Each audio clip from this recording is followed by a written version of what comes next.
In the last video, we saw the vertical translation. In this one, we're going to look at the horizontal translation, and we're going to look at another type of transformation as well. This one is a little trickier. I think the vertical is very easy. You add, you go up, you subtract, you go down. Horizontal translations are a little bit trickier. So let's start with, this time I'm using a function rule instead of a set of points. So this is the absolute value. So remember, absolute values always come out positive. This initial function is easy. Absolute value of -6 would give me positive 6. -4 becomes +4. -2 becomes 2. And everything else just stays positive.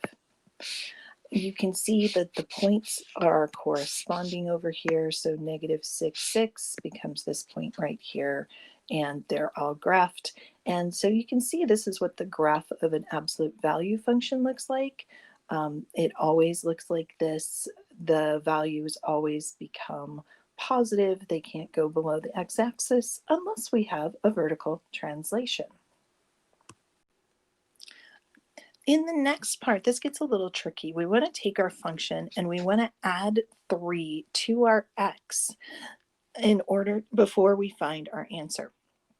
Now, remember, this is always supposed to match. So if I add 3 to x, so in this case, if I add 3 to -9, that's what will give me back my original -6. So you'll see that all of these values here are not our x's plus 3, but our x's minus 3. And I know that may not make sense, but I'm going to have to just ask you guys to trust me on this one. I know what I'm doing, but if I add 3 to -9, I get back my original -6. So when I put -9 into this function, and this is why it works, when I put -9 back into that function, I get -6 absolute values. So remember, it's an absolute value function, gives me a +6. -7 plus 3 is -4, absolute value is 4. -5 plus 3 is -2, and the absolute value is 2. -3 plus 3 is 0, and so on. You're going to see that I get the same y values that I had before. So I had to make some modifications. It's okay if you don't really understand this part. What's important is that you graph it correctly. So this first point, -9, 6, I'm going to put a square, or if you have a colored pencil, that works great too. Put a square on my graph. If I go to -7, I'm going to go up to +4. And let me put in the rest of the points here. You can see that all of my points have been horizontally shifted to the left here. So when I added 3, that created a shift to the left. So be really careful. This is counterintuitive. It's the opposite of what you think it would be. Let's do the same. So the same process, but this time I'm subtracting 4. So you can see what I did. I started with that -6.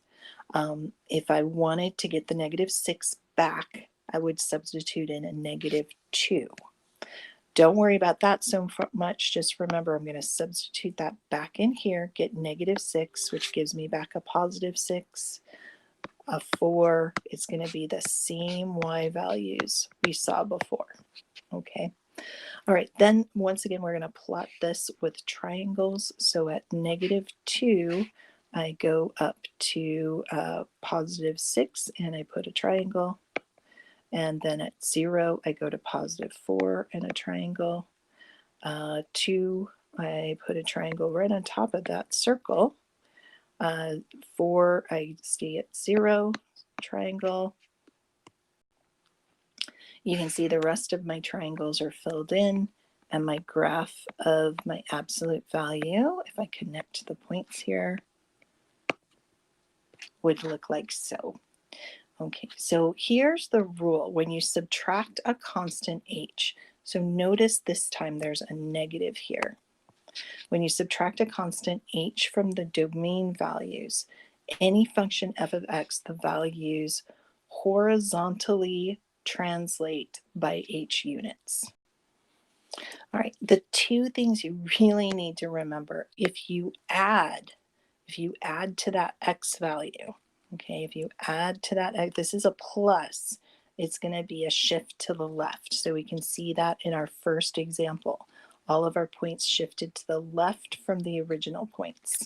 If you subtract, so see the -4, you're going to shift to the right. So it's for the horizontal, it's so important to remember it's the opposite of what the direction you think it's going to be. We're going to finish up this video with one more type of transformation.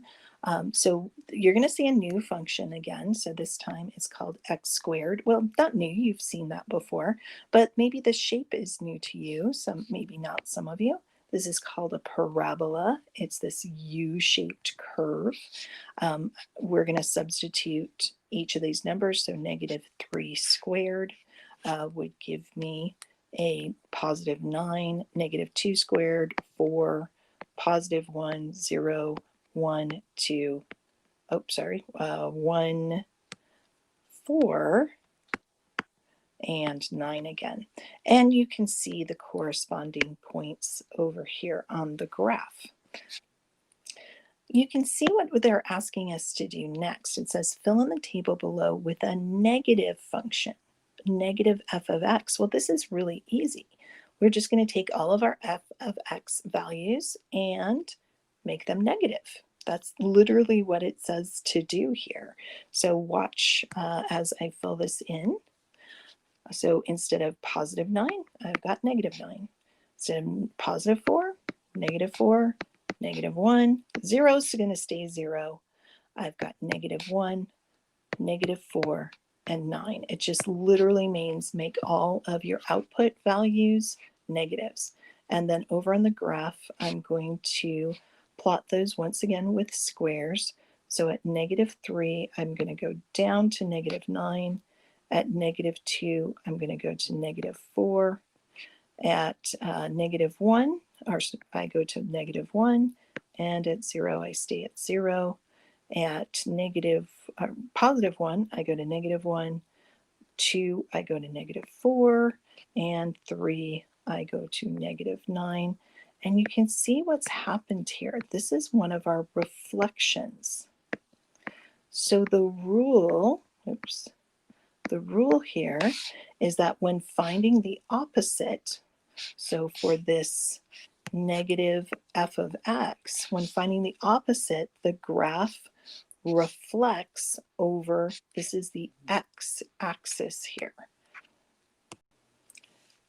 So anytime you see a negative in front of a function or in front of a function rule, it's going to be a reflection, okay, a reflection of the original graph.